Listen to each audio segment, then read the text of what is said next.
everyone. My name is Paul Dupuis. Uh, I have not written much notes, so I will go off of the top of my head mostly. I have a few passages that I probably will read. But first, I guess I'll just tell you my age. I was born in 1974 in April, and from Kokang originally. My family, when I grew up, probably till about 5 years old, around 5 years old, were living in Kokang from a Catholic family, not really practicing. So I didn't know a whole lot about the Catholic religion. It's kind of like a vague memory for me. First, after that time, my dad, my mother moved. We moved quite often, 2 or 3 places after that, in Dupuis, and then later in close to Saint Anthony, between there and Dupuis, and I think that's around the time my dad introduced me to the Bible. He had started going to I think it was a Baptist church first. To my knowledge, he didn't get saved there. It was at a later time, but we had gone there for some time. So that, to me, that was a vague memory. I think it was around 6, maybe 7 years old around that time. After that, he was working at the CN shops in Moncton, and I think there was other people there that were already saved, and he had somehow got introduced or invited to go at the Gospel Hall from Moncton, but when it was on Mountain Road, and I believe he got saved in '82, and so around that time, that was I think I was 7 years old around that time. I was being read the Bible by him, and I knew of Jesus, I knew of the Lord, and he was often reading to me at night, and we were going back and forth to the Gospel Hall, but a lot of the controversy, like the world does not accept the Bible, especially like in our like relatives in that. So there was a lot of at the time for me, a lot of stuff was not going too well in the family. Some people were rejecting it, and I would see like a lot of infighting in the family. He tried to bring the gospel to other people, which was good, but at the same time, I was being exposed to that. And around that time, it was the time also that they had started an assembly, a French assembly also. I believe it was in Robichaud office in a house, and then later on it came closer to Shediac in the building that they're in now.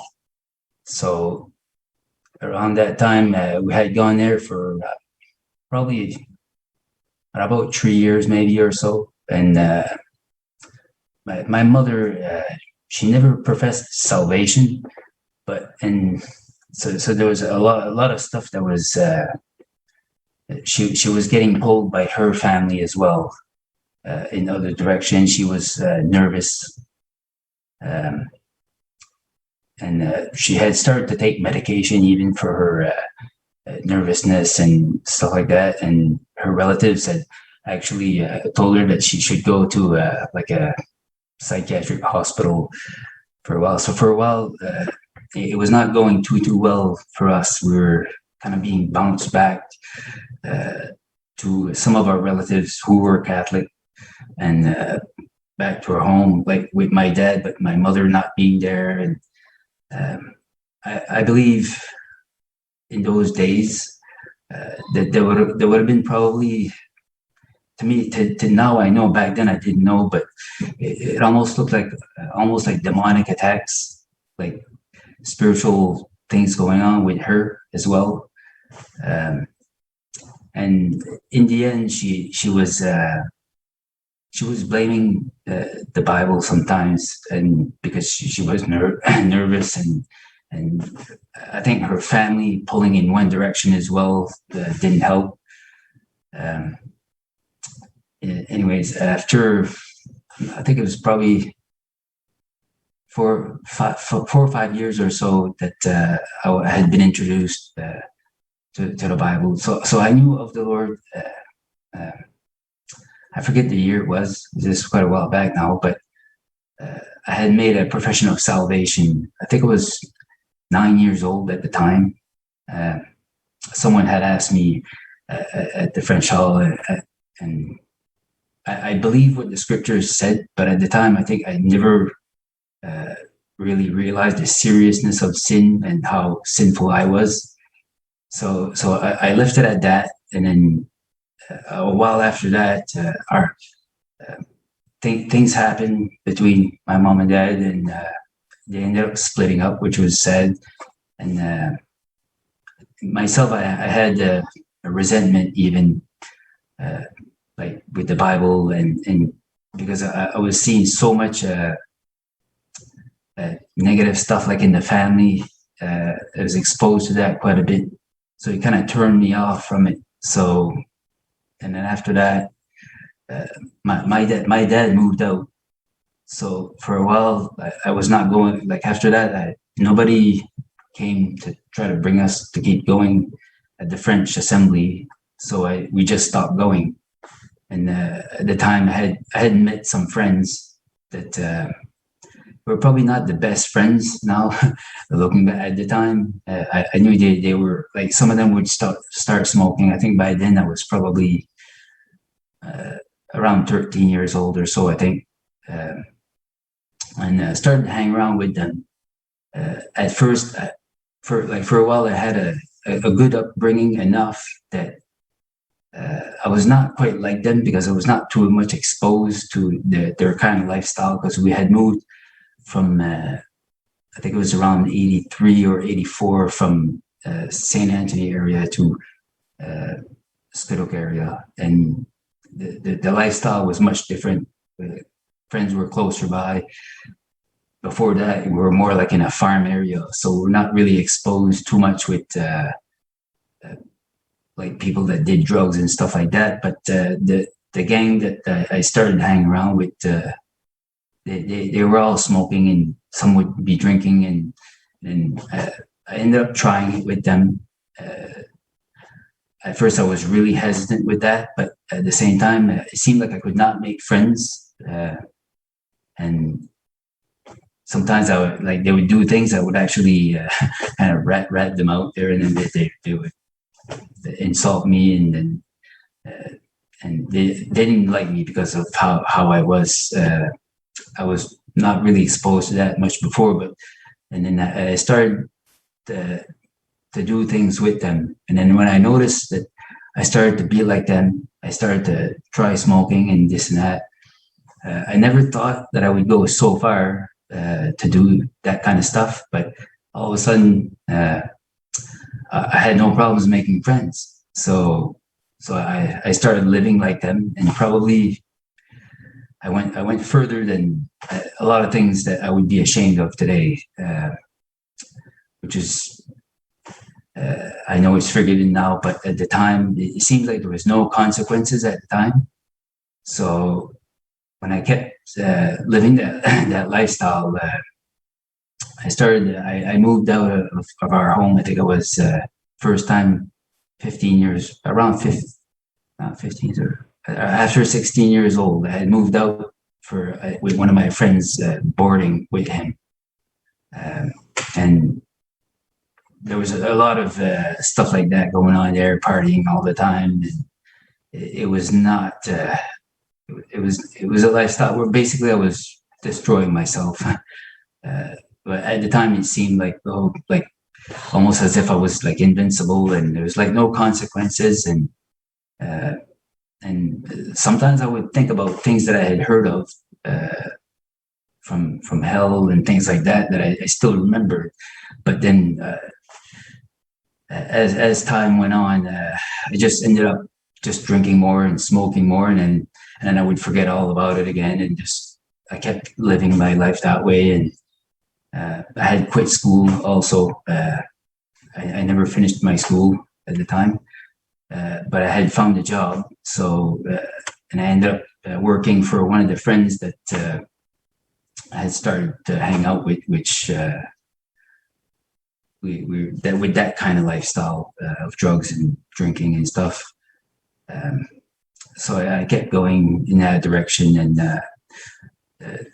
I forget the year now, but one of a friend from school, Tristan, he got saved when he was young, around that time. I can't say exactly the year now, but after he had gotten saved, he showed up. I was boarding with my brother because it ended up that my dad had sold the house to my brother when he was older, after 18 years old, and that he had a job also, and he had just basically give it away for what he owed, and basically we were kind of left on our own, pretty young at the time, not with nothing. He never left us with nothing, so I've always been grateful for that. We had a garage, and so we hanged out in there, and I learned a lot from like everything that we were doing, working on cars and stuff like that.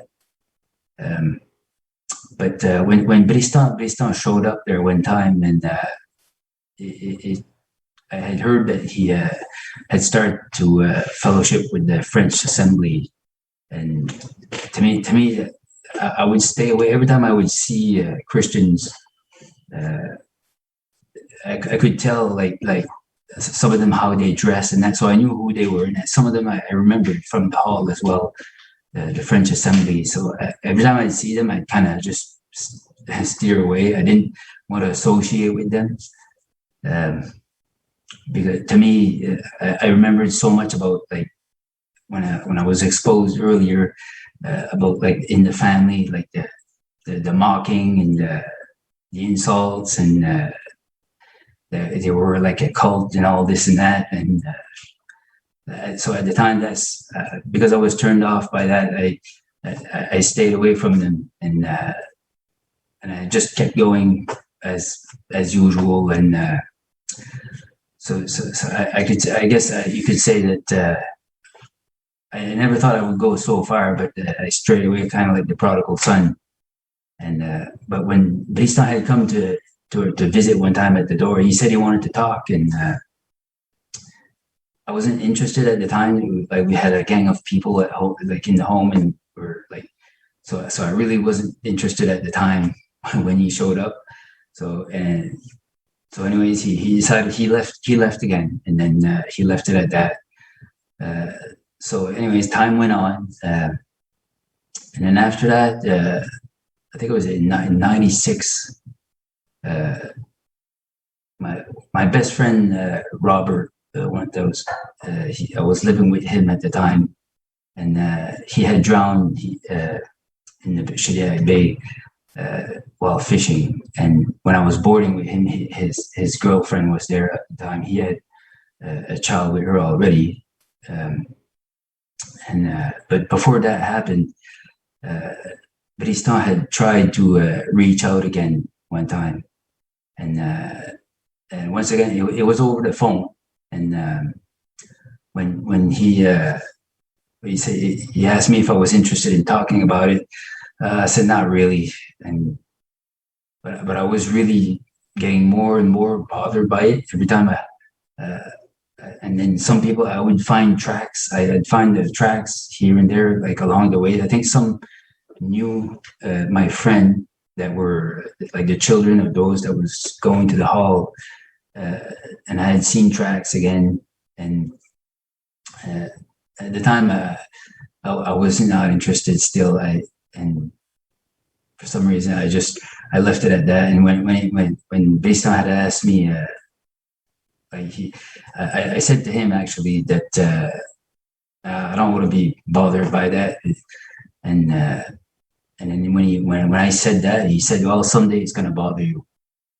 And then when he said that, it's like, oh, it kind of hit me again. But and then I still hung up, and time went on again, and so soon after that, that I think it was the same year, or even like only months later, uh, my friend that I was living with had asked me one time. He said, what do you think there is after this life when we die?" And I could remember of certain things that because at the hall there was always that map on the back wall of hell in the corner, and I remember reading about it with my dad, and so I knew of that stuff there, and it was pretty scary. So uh, but I didn't know what to say to my friend when he asked me that question. What was there after? Uh, so I just said I don't know because I didn't know what to say. I knew that there was a place called hell and there was heaven also, but and then he says, "Well, I think there's nothing after that. After we die, I think it's just black. There's nothing."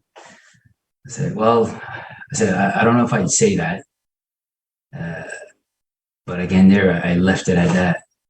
Um, so after, like, I'm not sure exactly how long after, but I know it was in April. He had started to fish again for towards the end of April. There was still ice uh, around the bay, but he had already gone early for.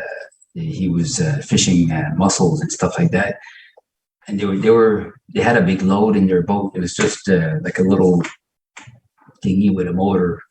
Him and another friend of mine had gone, and sometimes I would go, but that morning I didn't go. I guess I was too tired from the night before, so I stayed in bed. And my other friend went, and they ended up capsizing the boat.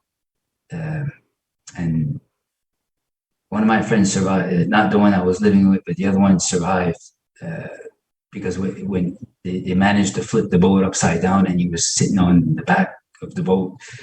But my other friend that I lived with, he thought he was close enough to the Shediac Island to maybe just go there onto the shore. So when he was in the water, it was so cold that from the story I heard from my other friend that survived, that I don't know if it's hypothermia got him, and next thing you know, my other friend turned around and he was no longer there, and then there was a search for like 3 days for him with helicopters and everything. So after that, that was like, wow, so it was quite a shock. I was living at his place, and they were not married, so his girlfriend, but they had children, one together already. She later found out she was pregnant also, but hadn't gotten the child yet. And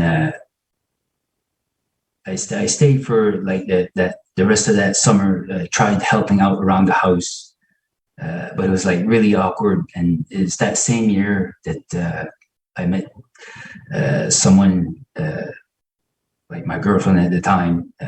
We ended up getting married much later, but at the time we just at the end of the summer I moved out. We had gotten into an apartment, and so that part there was kind of like behind, and and she came in right at a time. Well, I never forgot like what happened there, and it like hit me like many times after. Like the things that were talked about in that before he died, and after that, like his time was over, and to this day, I don't think he ever got saved. So but at the time I wasn't sure how to be saved myself. I knew I had to believe, but just believing like with knowledge is not enough. when you don't realize the consequence of your sin in front of God. So my life went on much later. I think it was in 2007. I asked. I was getting more and more bothered over the years about where I was headed, because as time went on, it seemed like the drinking was getting worse, and then the smoking also, and then I was involved in things that like selling of marijuana and stuff like that. So that was not good. But my conscience started to bother me so much throughout the 2000s, around those years, and by the end, like around close around 2007, I think it was. I had asked her if she wanted to marry me. At the time, I knew not being married. We were living together. We had a house, but I knew not being married was not really right before God. So it seemed like I thought I was going to try to better myself at the time. But it seems that the more I tried, the worse it got. Like even finally, it took like 3 times before she said yes for to get married, and finally she did. And that same year, I remember I had received like before Christmas time, I had received a Christmas card from my dad, and there was a picture of a Bible on it. I couldn't tell what was written in there because it was just like the picture of the Bible from somewhat far, but I could tell that it was in Corinthian, and I still had my Bible that I had from when I was young. I always kept it, but I kept it in a box or like just hidden away. So I never spent too much time in it. I took it out a few times here and there, and then I would read it. Then I kind of felt convicted, and then I wasn't sure about anything, so I put it away again. But this time here, when I seen that, I could tell it was in Corinthians. So I thought, well, maybe I'll open it up and see. Maybe there's something like to me, like maybe it's a message for me or something. I wasn't sure what I was going to see, but I ended up opening that up where it says in I believe it's 2 Corinthians 6:14, where it talks about to not be unequally yoked. At the time, to me, like I thought I was doing good and try to be in good standing with God by myself by getting married, and I was trying to quit smoking for a long time, but it seemed I had such a hard time with that, and I just kept going. It was not getting better, and I think at the time the Lord was already trying to reach out to me when I checked the scriptures out and that, and that I didn't know what unequally yoked meant. So that same year, I was wanting to announce to my dad that I was going to get married. And at the same, it was around the same time that after I had received the Christmas card. So when I told him the news, okay, he didn't say a whole lot, and then I asked him about that passage because I had seen it because of the Christmas card he gave me. It made me look at that passage, and so I just announced that I was getting married, thinking I was doing the right thing. And the first thing he says, you know that if you're married and you go to hell, it won't matter. So whoa, that was quite a. I didn't feel like it was a big approval of me wanting to get married. But at the time, she had already said yes, so I wasn't going to back out. I'm going to be getting married anyways, and whatever. I was kind of like doing it my own way, and plus it was the third time I'd asked her, and finally she had said yes. So I didn't want to change my mind. So it took almost a year and a half to before we actually put the plan and the time to get married. So it was like in 2009. So finally we get married. But even after that time, it seems that even when after we planned it out, it seems I was even getting worse. Like the drinking was getting heavier, and I felt like I was destroying myself. Um, I don't know. I guess I was kind of trying to forget the things that I was told and remembered, um, and I didn't want to know more at the time. Um, so my life went on. I kept going in that direction, but it was I was not happy. Always bothered, even when I was going at clubs or things like that. Uh, I had to pretend that I had fun. I was not having fun anymore towards the end. Um, so, uh, anyways, I remember there's one of my coworkers. Uh, he was he's saying he's a Catholic, but he read the Bible and he was talking about the Bible once in a while with me at work. During breaks, we talk about the Bible and stuff, even in like the prophecy stuff and all that. And I remember some stuff, so I was checking out stuff sometimes. Like I started to get out my Bible once in a while. Uh, but then I didn't read a whole lot, but and I put it back away, um, and even a few times there was people that they would show up at the door like a Jehovah's Witnesses game, uh, and they would get out the Bible and then start to read certain passages about how what they thought, and I never trusted them because from what I heard from them.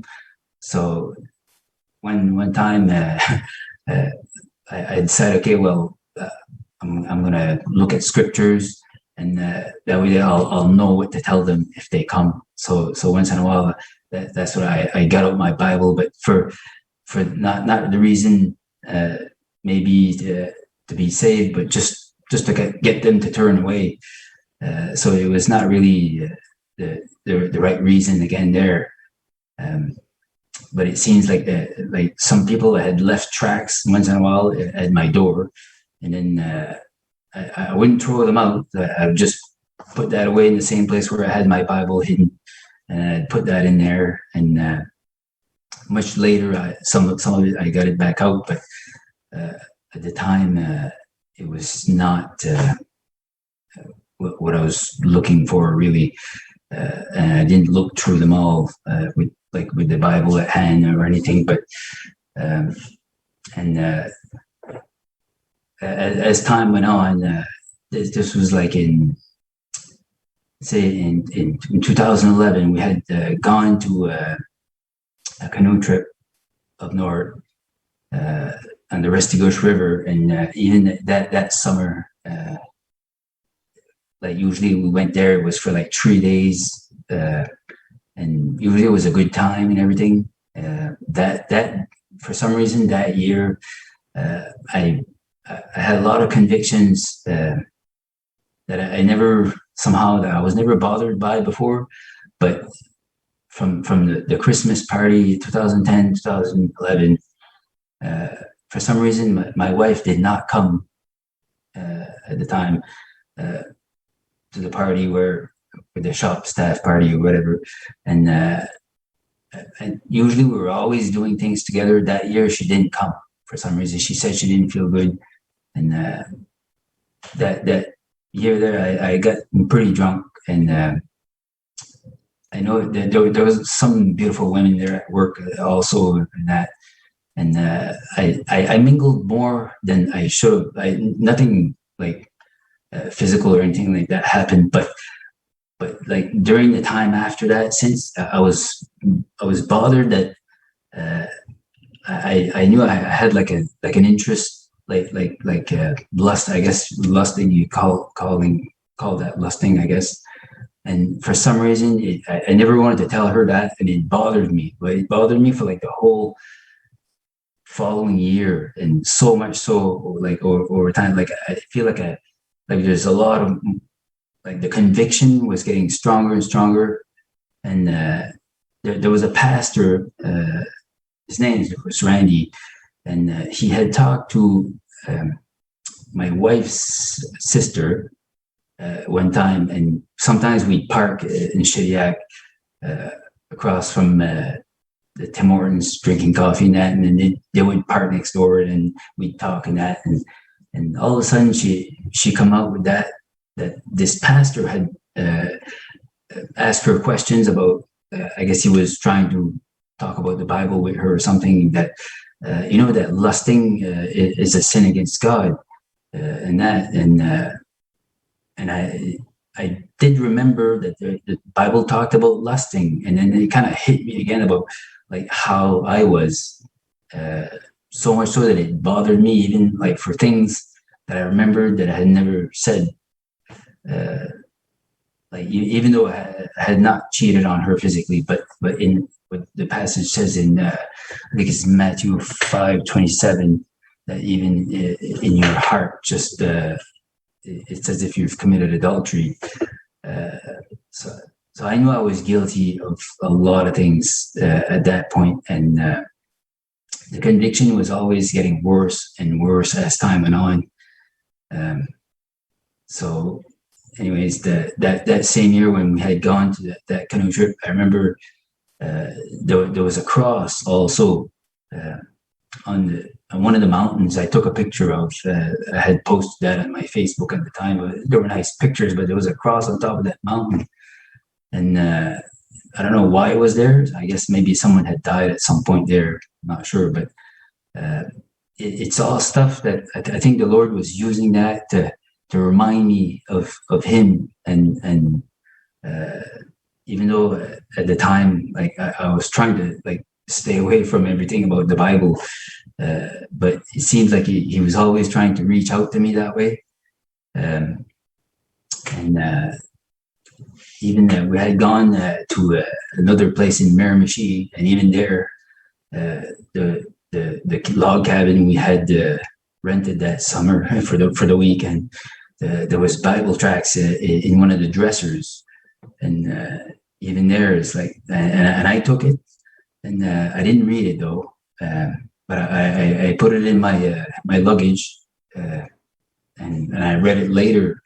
And I remember that tract was saying that because of our sin, we were separated from God. Uh, so that's like there, like, we couldn't go to God because of our sin.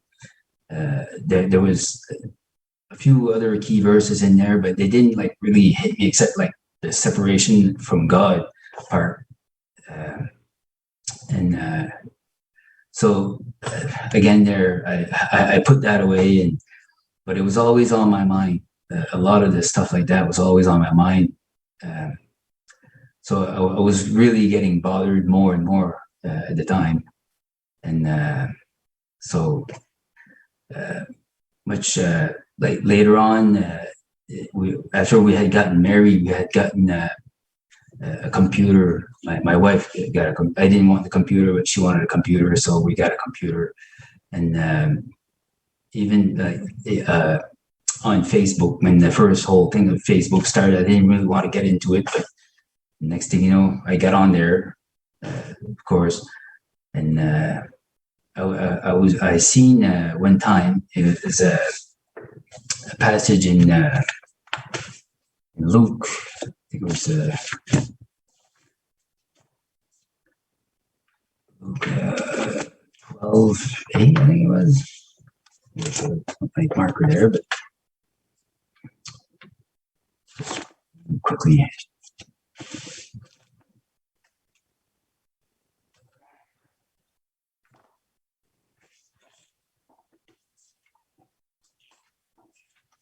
Talks about if you deny me, I don't know by heart 12.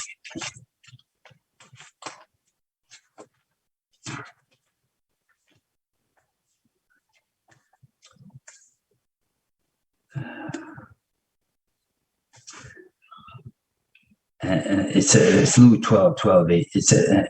And I say to you, everyone who confesses me before men, the Son of Man will confess him also before the angels of God. But he who denies me before men will be denied before the angels of God.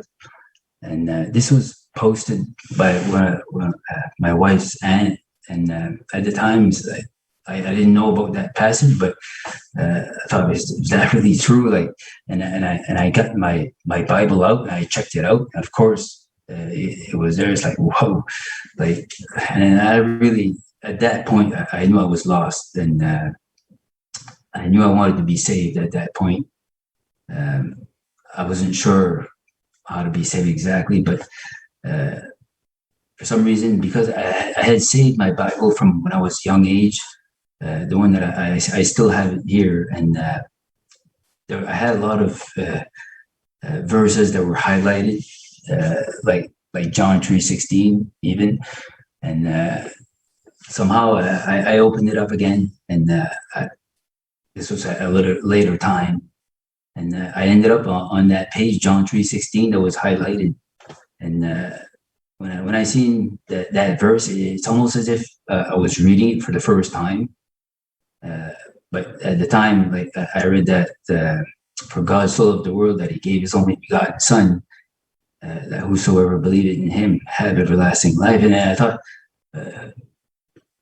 his only begotten Son, who is his begotten Son? And then all of a sudden, it's almost as if like a light bulb came on.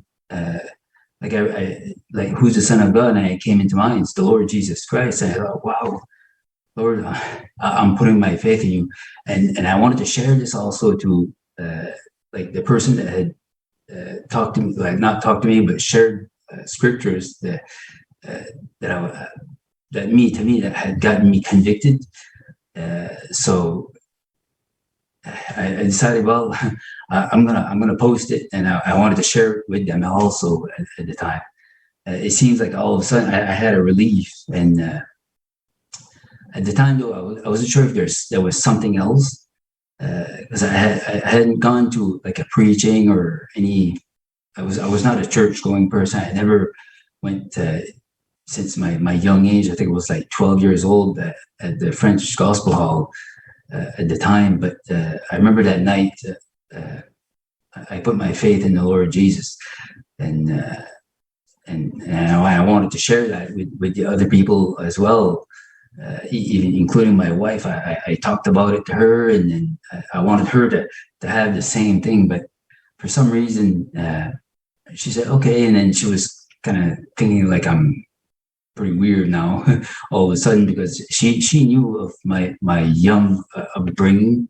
I had told her about it, but I never talked to her about it much, about like salvation part or that. I told her that I wasn't going there anymore. Like our family, there was a lot of turmoil, and there is passages in the Bible that talks about that the Lord came to bring the sword. Also, in particular passages, that some people would be divided, like mother against daughter, and passages like that. That to me later was, I didn't know that at the time. So that's what had turned me off. But later, it actually encouraged me a lot, because then I started to understand what has happened in my family when I was younger, and why it was happening. So it actually strengthened my faith later for why this had happened. But when I got saved, like that night when I got saved, this was in 2011, October 27th, I believe. At the time, like nothing else mattered at the time, and I was so by that time I was so stressed out. I actually like took a nervous breakdown after, because that very weekend, after I put my faith in the Lord that night, I wasn't sure if I remembered about baptisms that I was seeing from other believers from my young age. So I wasn't sure if there was something else. I knew I was a lost sinner, and then I put my faith in the Lord. But I had those questions, and so I wanted to go back to where I knew they had the Bible and they were reading the Bible. So I ended up going back to the French Gospel Hall in Shariah that same weekend. I think this was like a Thursday, and the following day, I had shared that on Facebook, that passage of John 3:16, and I don't know, for some reason I wanted to put it out there for others, like my ex-wife now is aunt that had put that Luke passage that gave me such a big conviction. I actually tried to talk to her about it, but then she like deleted me and hung up on me after that.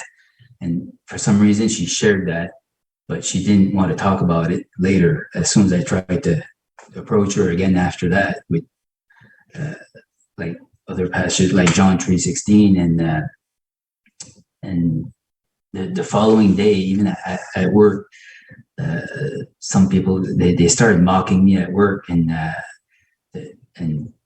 that that was like to me. I think I probably I shared that, and like all of a sudden I realized, wow, I put that out there, and all of a sudden, like flashbacks, like all the turmoil that came after that started happening to me, like mocking and that, which I was okay, but at the same time it was really hard. Uh, and that very weekend, that Sunday, I forget where my wife was at the time that weekend, but she was not home. And then she come home late in the afternoon, I believe it was, and I had determined that I was going to go at the gospel hall and be with other believers. I wanted to be with them and like hear the gospel also, like for myself. I guess for kind of like confirmation uh, at the time. And when she said when she first came home, I had already gotten ready, I shaved and changed and everything, and then I told her I was going and I was going to go to at the French Assembly there, and the first thing she said, if you go there, we're done. Like she did not want any part of it. She and she started crying, and she actually took her ring off, and I said, no, like I'm not leaving you. But she she I thought, well, I have to go, like, because I really wanted to know more, and I wanted to be around people that read the Bible. Uh, and at the time, I even I was kind of even wondering, like sometimes it would come back, like am I too late? Because I remember hearing about rapture and stuff, and at the time I was wondering if it was going to be too late for me or something. So many things were going in my mind at the time, and so I ended up. I said no. I'm just gonna go, and I'll be back after, and uh, it won't be too long. But this was like I think it was like 5 o'clock or so, and it was like I was already ready to go, and it's only started a few hours later. So, but at the time I had to go, and the way it was going in the home, I thought I have to go. So I just left. I didn't even bring my wallet, nothing. I grabbed the key, jumped in the car, and I left. And I went. And at the time, I didn't know if my stuff was all going to be outside when I come back home. Um, so I ended up going, and when I got there, I didn't know what I was going to do. I was like way too early, and so I thought, well, I'm not just going to sit in the car. So I thought, well, maybe I'll go check the door, maybe, and I'll just go sit inside and I'll wait. I wait till they get there, and I went and checked the door, and of course the door opened, and so I walked in, and I sat in like one of the chairs in the rows there, and I remember that night like waiting and waiting, and it felt like a long wait. So someone's Bible was there. I just read whoever's Bible was on one of the seats there, and it was in somewhere in the Psalms, and I just read and read, and it seems like in my mind, I just wanted to praise the Lord, and just for being there, and and everything that I was reading, there was a lot of praise to the Lord in the Psalms. So, anyways, I waited and waited, and finally they some of them showed up later, and to me, it's like, wow, I was so happy to see them that night. Uh, but I had so much to say, and some of them I recognized from my young age, and like they didn't recognize me, but I recognized them more. I don't know why, but I had grown up quite a bit, but um, and after that, like some of them said, how'd you get in here, anyways? And so, well, I just came to the door, turned the knob, that's it, and I went and sat down. And anyways, so I was just so happy though at that time that I had gone there, but at the same time, um, a lot of stress, because as I thought, wow, as soon as I told them my story, like before I got there, how it was at the home, and uh, like I didn't know if my stuff was all going to be outside at the time that night, and uh, some of them told me about, oh, okay, well, like once you're married for life, and okay, but at the time I was hoping, well, I'm going to go home. I didn't leave her, but she was saying she was leaving me, so that prompted me over the following months and even years to start studying about all that marriage stuff. At the time, I didn't know much of anything about marriage teaching, but so that was something that came much later. But I was relieved that night, Thursday night before, when I had put my faith in the Lord. But then I had so many questions, and then I was asking about baptism, and uh, and then I had one of the brothers of my ex-wife now, but at the time I had heard that he had become born again, and but I didn't know at the time where he attended church or where he was going, uh, and where he went. They taught about baptismal regeneration, that you have to be baptized in order to be saved, and but I had only heard that he was born again. So at the time, I remember hearing the term born again, but I didn't know much about what was actually born again. Uh, and so, but when I went to visit him, and he talked to me into visiting his church where he was going, and so I went there, and he started telling me about that, and then I was kind of like in doubt, and all of a sudden, I was hearing from one side, oh, you have to be baptized to be saved, and then and some passages were quite. It seemed like it was really saying that. It, of course, the wrong interpretation. I much later I've studied it quite a bit, baptism, because of that thing at that point, for some years, even after that, to try to explain those passages. But from the hall, I was hearing that no, like the example of the thief on the cross, that he was not able to do anything. He just he recognized the Lord, uh, and he recognized that he was sinful, and he was there because of his sin. So he had the repentance, and he had put his faith that it was the Lord, the Son of God, next to him. So that was, to me, encouraging me more. And then as I read more, I became convinced that there was nothing else. But for a while, it had threw me like in doubt for a good long time, that I wasn't sure.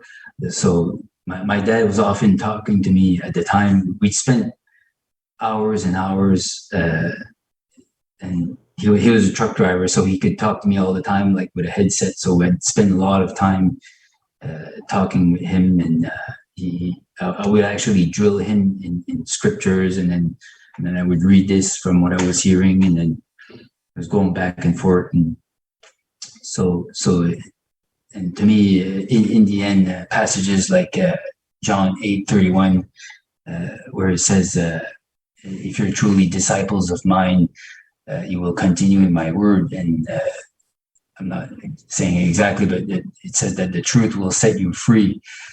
So for me, eventually, as I read, I believe the Lord uh, confirmed it to me, and I became reassured with scriptures that there was nothing else. So I much later got baptized, because at the time I didn't want to get baptized and not know for sure why I was getting baptized. So so that was a good part of why I studied that, and so. But yeah, that it was on that night that I put my faith in the Lord, because the only thing that never changed is that I had recognized that I was a sinner, and I believe that I was going to hell at the time. I wasn't saved, and the only thing that stuck was that I had to put my faith in the Lord Jesus because of that verse, John 3:16. So I was so happy for that, uh, and I always go back to that now, that verse, uh, and it gave me a lot of reassurance uh, after, and plus the more I learn in the Bible after, I believe the Lord set me free from all these doubts, because uh, I think that's why He says that we are to continue in His Word. And before that, I didn't know the Lord. I thought I knew the Lord before. I just knew of the Lord, but I didn't really know Him until uh, like I had read that one of the first convictions I had gotten at first that shocked me. Also, I forgot to mention, it was in Genesis, where God had repented to make man, and that was like, wow. That was, to me, like, showed like how it was saying that we're continually evil, like man was continually evil. So it was a big conviction for me at the time. Uh, so that's pretty much. I could go on with more stuff, but it would take